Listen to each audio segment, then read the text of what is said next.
बिस्मिल्लाहिर्रहमानिर्रहीम। अस्सलाम वालेकुम। आज हम बनाने वाले हैं बहुत ही मज़ेदार यूनिक रेसिपी जो बनाना बहुत ही आसान है और बहुत ही डिफरेंट तरीके से ये बनकर तैयार होती है और इनका टेस्ट भी बहुत ही ज़बरदस्त है। आप अफ्तार में इसको एक बार घर पर ज़रूर ट्राई करें। तो चलिए मज़ेदार सी रेसिपी बनाना शुरू करते हैं। तो सबसे पहले हम इसके लिए डो तैयार कर लेंगे। तो एक साफ़ बर्तन में हम डाल देंगे 1.5 कप मैदा और इसको हमने अच्छे से छान लिया है। सबसे पहले हम इसके अंदर डाल देंगे 1/4 चम्मच अजवाइन, 1/4 चम्मच कलौंजी और आधी चम्मच हम इसके अंदर डाल देंगे टेस्ट के हिसाब से नमक, 2 चम्मच हम इसके अंदर डाल देंगे ऑयल। और ये तमाम चीज़ें डालने के बाद हम हाथों की मदद से ऑयल को मैदे में अच्छे से इस तरीके से मिक्स कर लेंगे। ऑयल को मैदे में अच्छे से मिक्स करने के बाद नॉर्मल पानी हम इसके अंदर थोड़ा-सा डाल देंगे और इसको हम अच्छे से गूँध लेंगे और हमने इसकी सख्त सी डो तैयार कर लेनी है। तो अच्छे से पानी मिक्स करने के बाद हम मज़ीद इसके अंदर थोड़ा-सा पानी डालकर इसका अच्छा सा आटा गूँध लेंगे और इसको हल्का-सा पानी लगाकर 20 मिनट के लिए हम इसको रेस्ट के लिए रख देंगे। और इसके बाद एक साफ़ बर्तन में हम डाल देंगे बॉयल किए हुए आलू। तो 2 अदद आलूओं को मैंने छील कर अच्छे से उबाल लिया था और इसका छिलका उतार कर हम इसके अंदर बाउल में डाल देंगे और एक मीडियम साइज़ का प्याज काट कर हम इसके अंदर डाल देंगे, बारीक कटा हुआ सब्ज़ धनिया, इसको मैंने अच्छे से धो लिया है और आधी चम्मच हम इसके अंदर डाल देंगे नमक, 1 चम्मच कुटी हुई लाल मिर्च और आधी चम्मच हम इसके अंदर डाल देंगे पिसी हुई लाल मिर्च। आप अपने टेस्ट के हिसाब से मिर्चें कम या ज़्यादा डाल सकते हैं। और आधी चम्मच हम इसके अंदर डाल देंगे हल्दी पाउडर, इससे बहुत ही अच्छा सा कलर आएगा इसमें। और 1 चम्मच धनिया पाउडर, आधी चम्मच भुना हुआ कुटा हुआ ज़ीरा। और ये तमाम चीज़ें डालने के बाद हम इसको अच्छे से हाथों से इस तरीके से मिक्स कर लेंगे।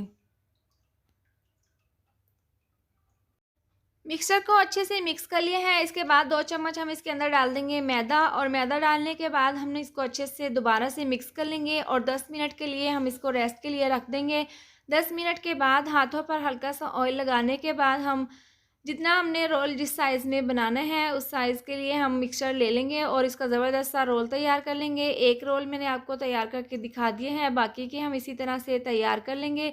इसके बाद एक कटोरी में हम 2 से 3 चम्मच मैदा डाल देंगे और थोड़ा-सा पानी डालकर हम इसको अच्छे से मिक्स कर लेंगे और इसकी इस तरह से लई तैयार कर लेंगे। तमाम चीज़ें हमने तैयार कर ली हैं। इसके बाद जो आटा हमने गूँध के रखा था वो अच्छे से सेट हो चुके हैं और एक दफ़ा हम इस तरह से इसकी दोबारा से मुक्की लगा लेंगे। और ये ज़्यादा सख्त या ज़्यादा नरम नहीं है, बिल्कुल परफ़ेक्ट आटा ये तैयार है। इसके बाद एक बड़ा-सा पेड़ा बनाकर हम काउंटर पर रख देंगे और छुरी की मदद से इसको 2 हिस्सों में डिवाइड करके और इसके 2 पेड़े तैयार कर लेंगे। और हल्का-सा मैदा इस तरह से डस्ट करने के बाद हम बेलन की मदद से इसकी बड़ी-सी रोटी तैयार कर लेंगे।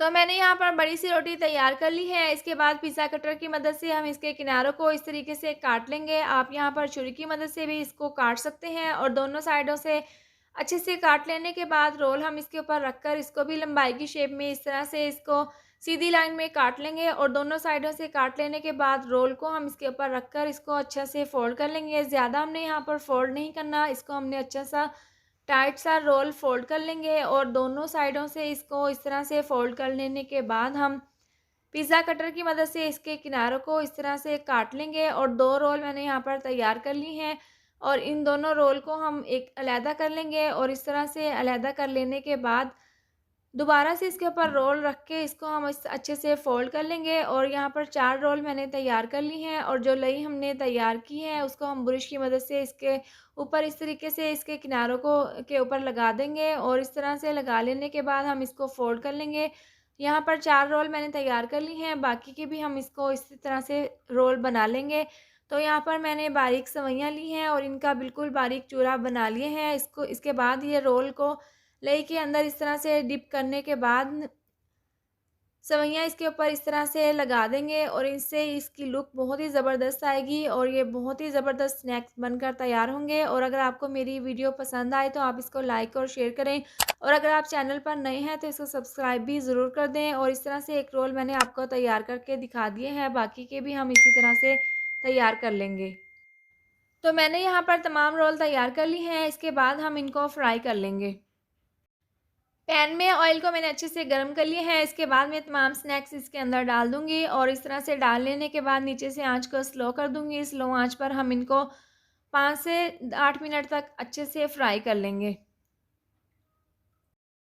स्नैक्स को फ्राई होते हुए 5 मिनट हो गए हैं। इसके बाद हम इनकी साइड को चेंज कर देंगे और दूसरी साइड से भी हम इनको हल्का-सा इस तरह से फ्राई कर लेंगे। स्नैक्स को फ्राई होते हुए तकरीबन 8 मिनट हो गए हैं, तो मज़ीद हम इसको 2 से 3 मिनट तक और फ्राई कर लेंगे। इनको फ्राई होते हुए 10 से 12 मिनट हो गए हैं और इनमें ज़बरदस्त सा कलर आ चुके हैं, तो हम इनको निकाल कर गरमा-गरम सर्व कर लेंगे। बहुत ही ज़बरदस्त इनकी लुक है और टेस्ट भी इनका बहुत ही ज़बरदस्त है। तो गरमा-गरम स्नैक्स बनकर तैयार हैं। हमने इसको डिश आउट कर लिया है और जो बाकी के स्नैक्स हैं वो भी हमने फ्राई कर ली हैं। आप इनकी लुक चेक कर सकते हैं और खाने में भी ये बहुत ही ज़्यादा टेस्टी हैं। उम्मीद करती हूँ आपको मेरी ये मज़ेदार सी रेसिपी ज़रूर पसंद आई होगी। तो ये थी हमारी आज की वीडियो। अगर आपको मेरी ये वीडियो पसंद आई हो तो इसको लाइक और शेयर करें और अगर आप चैनल पर नए हैं तो इसको सब्सक्राइब कर दें और साथ दी हुई बेल को भी प्रेस कर दें, ताकि मेरी आने वाली हर नई वीडियो का नोटिफिकेशन आपको मिलता रहे। अल्लाह हाफ़िज़।